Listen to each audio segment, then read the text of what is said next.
I've had a couple of parcels containing toys today, one of which I can't open because it's for my birthday, and another one of which I was gonna leave for my birthday, but I'm an impatient nutsack and decided to open it anyway. This lovely gift from my good pal Faisal. This is a figure that when it was released, I didn't pre-order it, and then it sold out, and I had the FOMO real bad. It's a weird one. I obviously left it for a reason, and I left that because I don't think it does the actual human involved justice. Cella Toys Swoggle. Swoggle is a little person, and while this is a little figure, there he is compared to a standard retro, he just doesn't have the correct proportions of a little person, and I kind of feel like a bit of a Karen about it, where I was almost offended on his behalf because of how, rather than, I mean, look at the artwork is perfect, whereas this feels like they shrank down a figure as opposed to attempting to make it look like it should. He's better in hand than I worried about. But the man himself, Dylan Postel, seems to be really happy with this figure. He likes the fact that it contains all of his tattoos in detail, and they were saying that if they made him any smaller, then that wouldn't be an option. And I feel like such a hypocrite whinging about this because I always get so annoyed when people whinge about scale of retro figures, because there is no scale in the Hasbro line. There's 3 versions of $1 Million Man and they're all different heights. The tattoos do look really, really cool, and the detail on his pants is proper awesome.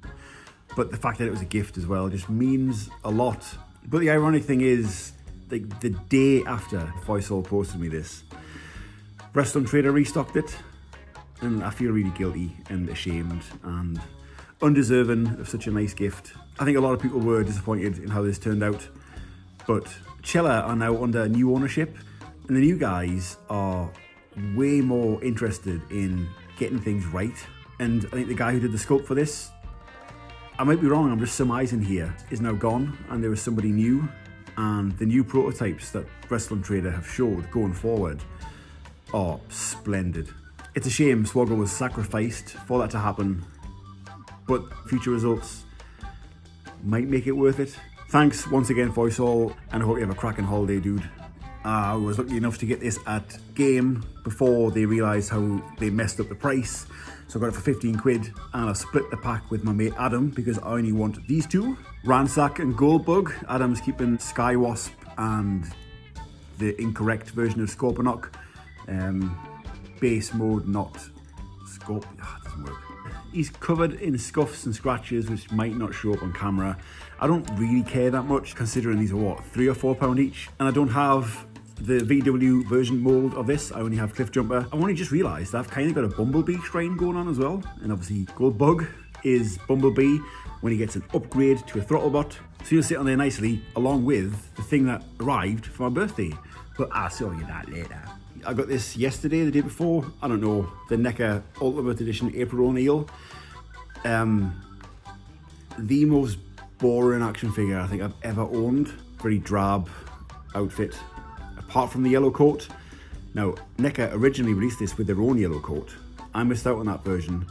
So what I ended up doing was buying this yellow PVC vinyl-y Cindy coat off a Cindy Trader on eBay, cutting the sleeves down, which I've kind of cut a little bit too short, but I think it kind of makes her pop a little bit more just because it was reduced, just to go with another set of figures you have. Like I've got Casey Jones and all the Turtles and Splinter and Shredder. So she will look cool when she's with those guys, but it's just so boring. So boring. It's very brown, and I don't know. A bag's quite pretty, I suppose. Aye, toys and that. Mint.